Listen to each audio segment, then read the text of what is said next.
గరికపాటి గారు, మీకొక సూటి ప్రశ్న.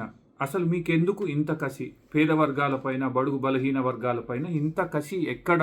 ఇన్ని రోజులు దాచుకున్నారు. ఇన్ని రోజుల దాకా మొత్తం హైందవ శాస్త్ర ధర్మాలు అని చెప్పి, ధర్మం అని చెప్పి, నీతి నిజాయితీ అని చెప్పి, ఏదోదో ముచ్చట్లు చెప్పి, ప్రవచనాలు చెప్పి, ఎందుకు ఈరోజు మీ కడుపులో దాచుకున్నటువంటి ఈ మొత్తం కసిని బయట పెట్టుకున్నారు?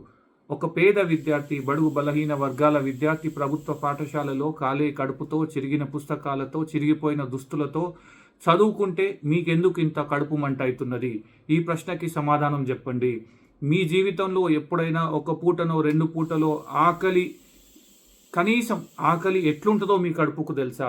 ఒక పూటనో 2 పూటలో మీ పేదరికం వలనో, ఆదాయం లేకనో ఎండిన దుర్మార్గమైనటువంటి, నీచమైనటువంటి దినాలు మీకెప్పుడైనా ఎదురైనాయా? కనీసం మీ పిల్లలకు ఎదురైనాయా? ఇవన్నీ ఎందుకు చెప్పాల్సి వస్తుందంటే, ఇన్ని రోజుల దాకా మీరేదో చాలా ప్రవచనాలు చెప్తారు, వేద విద్వత్తుంది మీకు, శాస్త్రాలు తెలుసు, నీతి చెప్తారు, నిజాయితీ చెప్తారు అనేటువంటి మాటలు నమ్మినటువంటి ఒక వ్యక్తిగా మీ పట్ల గౌరవం ఉన్నప్పటికీ కూడా మీరు చేసిన వ్యాఖ్యల పట్ల తీవ్రమైనటువంటి అసహ్యంతోని, కోపంతోని, ద్వేషంతోని మీ పైన ఈ మాటలు కఠినంగా మాట్లాడాల్సి వస్తుంది. అయినా మీరు మాట్లాడినటువంటి మాటలు ఇప్పటికీ 2 రోజుల పైన గడిచినా కనీసం వెనక్కి తీసుకోలేరు, సారీ చెప్పలేరు.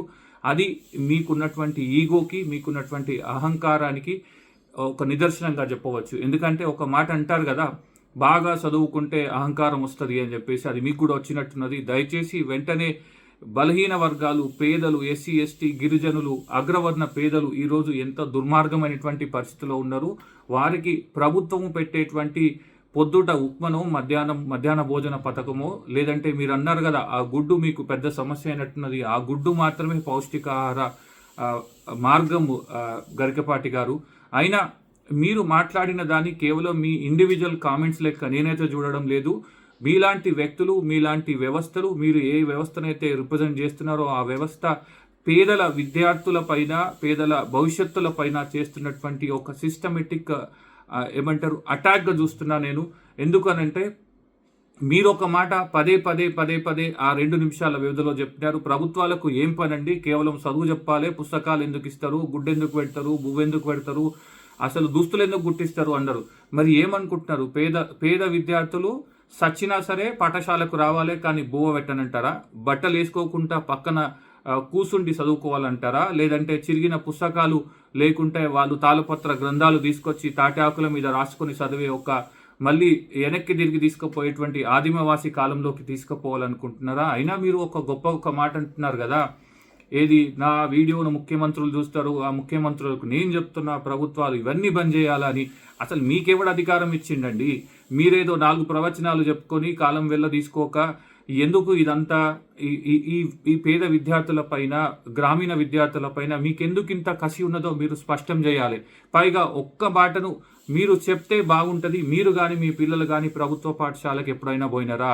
లేదు. మీ జీవితంలో ఏదైనా ఒక రోజో, వారం రోజులో, నెల రోజులో మీ అయ్యనో మీ అవ్వనో కష్టపడితేనే మీ కడుపులు నిండేటువంటి దుర్మార్గమైన పేదరికంలో గడిపినరా? ఇవేవీ తెలవనప్పుడు ఒక్క మాటలో సమప్ చేయాలంటే, ఆకలి తెలవనోడికి ఆకలిని విమర్శించే హక్కు లేదు, పేదరికం తెలవనోడికి పేదల గురించి మాట్లాడే హక్కు లేదు, అణిచివేత ఎవడైతే ఎదుర్కోలేడో వాడికి రిజర్వేషన్ల గురించి మాట్లాడే హక్కు ఈ దేశంలో లేనే లేదు. కానీ గత దశాబ్దన్నర కాలంగా విపరీతమైనటువంటి దాడి పేదలపైన, అణగారిన వర్గాలపైన చాలా సిస్టమేటిక్గా జరుగుతూ వస్తున్నది. ఇప్పటికే చదువుకున్నటువంటి మూర్ఖులు కూడా, మీ ముందు కూర్చున్నటువంటి హౌలాగాళ్ళు కూడా మీరు చెప్పిన మాటలకు సప్పట్లు కొట్టినటువంటి దారుణమైనటువంటి ఒక మానసిక దిగజారుడుతనానికి ఈ సమాజాన్ని విజయవంతంగా తీసుకుపోయారు. అట్లాంటి కుట్రలో మీరు కూడా భాగస్వాములు అయిననేటువంటి ఒక స్పష్టత నిన్న మాకు వచ్చింది. ఇప్పటికైనా మీరు చేసింది మాట తూలడమో, లేదంటే గర్వంతోనో, అహంకారంతోనో, పేద వర్గాల పైన ఉన్న చులకన భావంతోనో నేను మాట్లాడిన అనేటువంటి సోయి మీకుంటే వెంటనే మీరు మీ మాటల్ని వెనక్కి తీసుకోండి.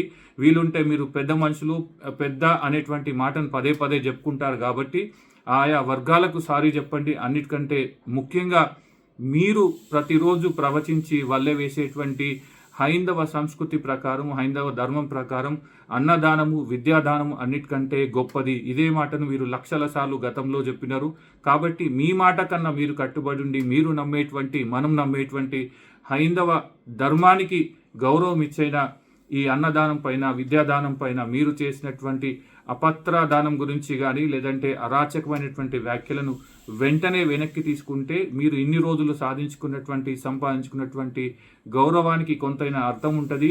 లేకుంటే మీరు కూడా మిగిలిన ఒక వ్యవస్థ పేదల పైన చేస్తున్నటువంటి మూక దాడిలో మీరు కూడా భాగస్వాములు అనేటువంటి బలమైన నమ్మకంలోకి మమ్మల్ని తీసుకెళ్లిన వాళ్ళు అవుతారు. కాబట్టి వెంటనే మీ వ్యాఖ్యలు వెనక్కి తీసుకోండి, విఘ్నత చూపించుకోండి, లేకుంటే మీ కర్మ.